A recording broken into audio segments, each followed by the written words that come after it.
Jika ingin menolong, tolonglah dengan ikhlas lahir batin. Akibatnya apa?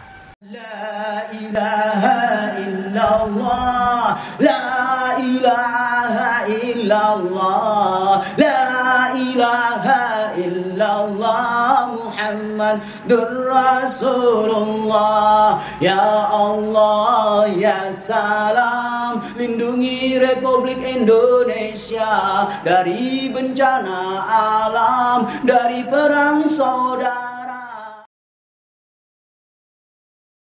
Bismillahirrahmanirrahim. Assalamualaikum warahmatullahi wabarakatuh. Pria asal Sukaraja, Tasikmalaya dibacok temannya sendiri akibat menyanyikan lagu Mencari Alasan. Korban menyanyikan lagu tersebut dengan keras di depan pelaku. Sementara pelaku yang ternyata punya hutang 50.000 kepada korban merasa tersindir dan langsung emosi.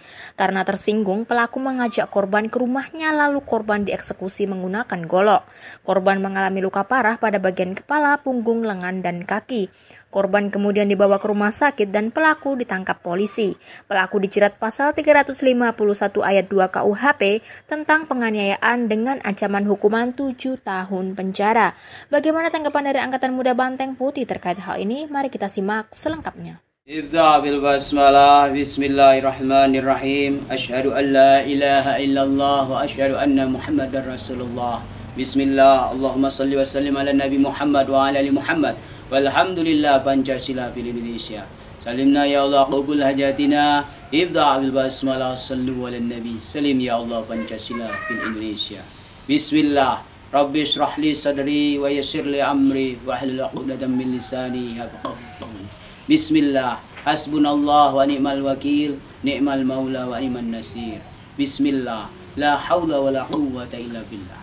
Bismillah, subhanallah, alhamdulillah, wa la ilaha illallah, wallahu akbar. Amma ba'd. Fa ya ibadallah, hayya na'budullah daiman abadan hatta yaumil qiyamah. Fa insyaallah nahnu jamin husnul khatimah. Ibda' bil basmalah, sallu ala nabi.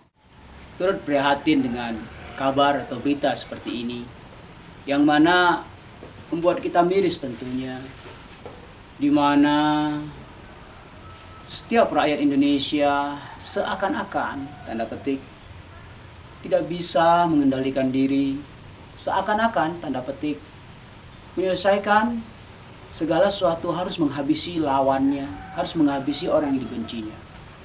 Tanda petik lagi, seakan-akan hidup di rimba belantara. Padahal kita manusia yang memiliki akal dan hidup di negara kesatuan Republik Indonesia harusnya mengedepankan musyawarah mufakat.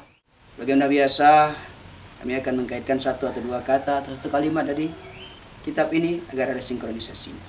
Bismillahirrahmanirrahim. Fa anzalna 'alal ladzina zalamu rijzam minas sama'i bima kanu yafsuqun. Kami ulangi. Fa anzalna 'alal ladzina zalamu rijzam minas sama'i bima kanu yafsuqun. Bil makna malapetaka akan datang kepada seseorang atau sekelompok orang atau segelintir orang bila mana kita tidak bisa dewasa menyikapi segala sesuatunya. Bila mana kita tidak bisa mengendalikan emosi yang kita miliki. Emosi adalah sunatullah yang diberikan oleh Allah. Oleh karenanya, jangan bermain-main di wilayah harga diri seseorang. Hal-hal seperti ini terulang dan makin banyak terjadi. Tentunya kita bertanya, ada apa dengan negara kita?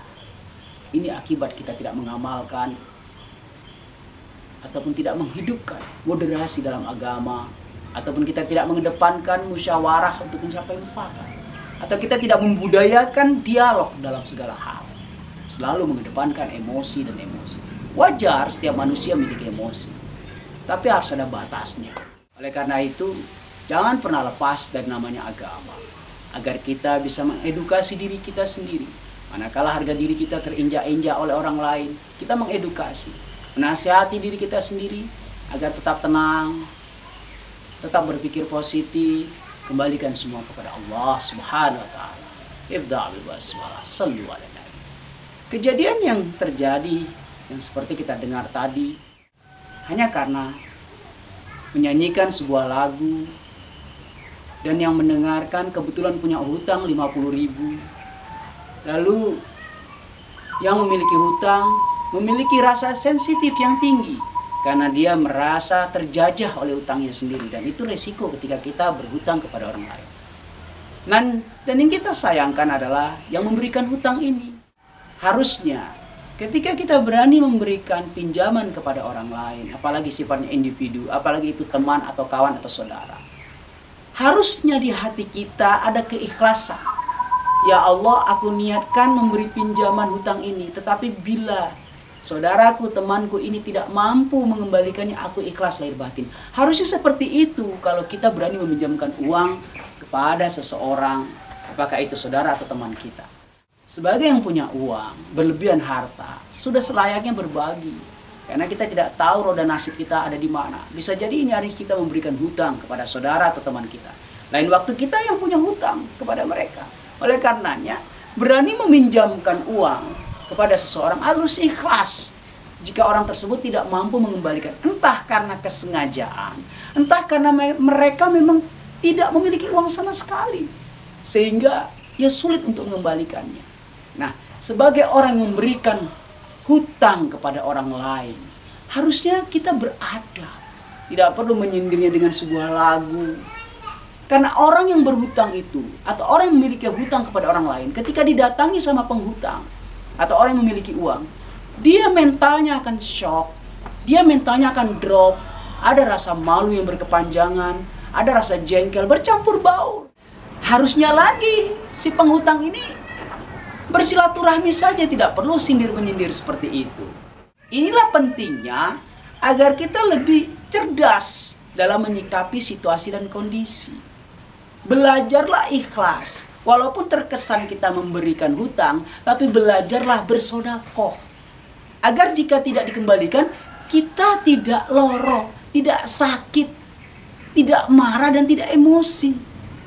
Dan orang yang kita berikan pinjaman, jangan sampai dia merasa terjajah. Dia merasa terhina dengan bantuan kita. Sebagaimana dalam terminologi Islam, ketika engkau menolong seseorang, maka jangan sampai orang yang kau tolong itu merasa terzolimi, merasa rendah harga dirinya akibat pertolonganmu itu. Tidak boleh seperti itu. Jika ingin menolong, tolonglah dengan ikhlas lahir batin. Akibatnya apa? Kalau kita memberikan dengan pamrih, ya kalau si penghutang itu atau yang meminjam uang kita itu mentalnya masih mental tempe, katakan takut sama kita. Tapi kalau seperti kejadian tadi, ketika dipinjamkan, disindir sedikit, langsung dibacok. Yang rugi siapa? Kita juga. Hanya karena 50.000 rupiah, syukur tidak wafat, tetapi cacat pasti. Dibacok berapa kali, rusak tubuh kita, rusak otak kita. Hanya karena menyindir uang yang ada di orang lain, merasa kita ini orang yang telah membantu orang lain. Jadi oleh karenanya, mari sama-sama kita lebih berdewasa dalam hidup bermasyarakat. Bila engkau tidak ingin ada orang meminjam uang kepadamu, maka berlakulah seolah-olah engkau miskin agar orang tidak datang ke tempatmu. Tapi bila engkau pamer harta, pamer segalanya, jangan salahkan orang kalau orang ingin meminjam kepadamu. Itulah sunatullah. Di mana ada gula pasti ada semut. Kalau engkau berlagak kaya, maka akan banyak orang-orang yang berlagak miskin atau miskin kebenaran untuk datang kepadamu minta pertolonganmu. Itu sunatullah. Mari dalam kesempatan ini kami menasihati diri kami sendiri. Banyaklah bersodakoh, apapun dengan labelnya. Apakah dengan meminjamkan uang kepada orang lain, tapi niatkan dengan sodakoh. Apalagi nilainya di bawah 100.000, anggaplah bersodakoh saja. Agar tidak ada beban di kemudian hari, biarkan. Orang yang sudah menerima uang pinjaman dari kita, itu bebannya luar biasa. Bagi orang-orang yang pernah berhutang, akan paham dengan apa yang kami katakan ini. Beban mental, beban moral, harga diri, betul-betul dipertaruhkan ketika orang meminjam uang kepada orang lain. Oleh karenanya, berbesar hati, berbesar jiwalah ketika meminjamkan uang kepada orang. Barakallah, alhamdulillah rabbil alamin. Sallu ala nabi.